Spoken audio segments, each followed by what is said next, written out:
I will make it clear.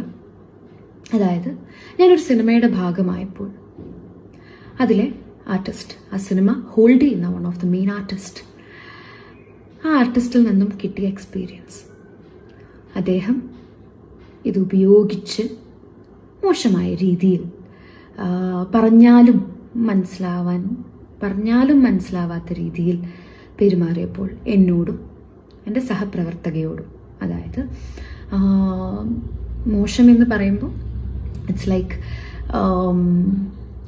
ഭയങ്കര, for example എൻ്റെ ഡ്രസ്സിനൊരു പ്രശ്നം വന്നപ്പം ഞാനത് കറക്റ്റ് ചെയ്യാൻ വേണ്ടി പോയപ്പോൾ ഞാനും കൂടി വരാം, ഞാൻ വേണമെങ്കിൽ റെഡിയാക്കി തരാം എന്നൊക്കെ പറയുന്ന രീതിയിലുള്ള, അതും എല്ലാവരുടെയും മുന്നിൽ വെച്ച് പറയുന്ന രീതിയിലുള്ള തരത്തിലുള്ള പെരുമാറ്റവും ഭയങ്കര ബുദ്ധിമുട്ടായിരുന്നു. സഹകരിച്ച് മുന്നോട്ട് പോകാനായിട്ട് ഭയങ്കര ബുദ്ധിമുട്ടായിരുന്നു.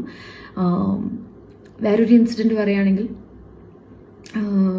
വെൻ ഐ എം ഒരു ഷോട്ടിനല്ല, നമ്മൾ സീൻ പ്രാക്ടീസിങ്ങിൻ്റെ ഇടയിൽ spitting some kind of white powders on to the table.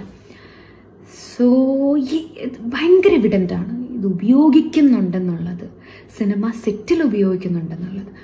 Personal ലൈഫിൽ ഉപയോഗിക്കാതിരിക്കുക, അതിൻ്റെ ദൂഷ്യഫലങ്ങൾ ഒക്കെ ഇറ്റ്സ് അനദർ പാർട്ട്.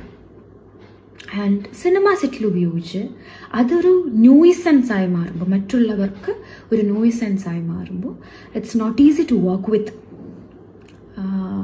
എനിക്കങ്ങനെ വർക്ക് ചെയ്യണമെന്ന് താല്പര്യമില്ല. എനിക്ക് അങ്ങനത്തെ ആളുകളുടെ കൂടെ അത്രയും ബോധം ഇല്ലാത്ത ഒരാളുടെ കൂടെ വർക്ക് ചെയ്യണമെന്ന് എനിക്ക് താല്പര്യമില്ല. So from my personal experience ഞാൻ എടുക്കുന്ന തീരുമാനമാണത്. ആൻഡ് ഈ അൺകംഫർട്ടബിൾ ആയത് സെറ്റിൽ എല്ലാവരും അറിയുകയും ഡയറക്ടർ